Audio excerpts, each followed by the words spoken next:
राजा पृथ्वीराज चव्हाण आणि संयोगिता ही कथा भारतातील सर्वात प्रसिद्ध आणि खरी प्रेमकथांपैकी एक आहे.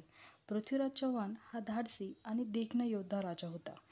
त्यांचं नाव दूरदूरपर्यंत प्रसिद्ध होतं.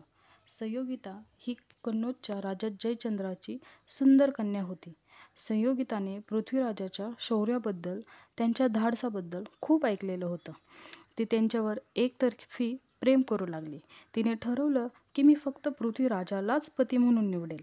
पण तिच्या वडिलांना, राजा जयचंद्राला पृथ्वीराज अजिबात आवडत नव्हता. उलट त्याला शत्रू म्हणून मानत होता.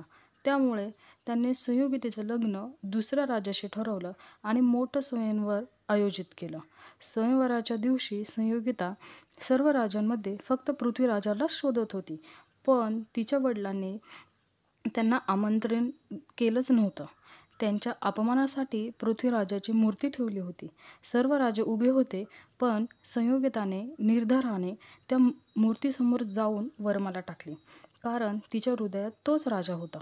तेवढ्यात पृथ्वीराज स्वतः आपल्या सेनेसोबत तिथे आला आणि संयोगितेला घेऊन गेला. जयचंद्र रागाने पेटला, पण काहीही करू शकला नाही.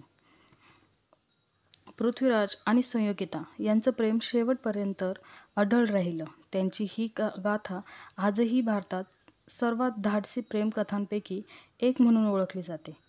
या कथेची खासियत म्हणजे हे प्रेम बंडखोर होतं, पण धाडसी आणि खरं होतं.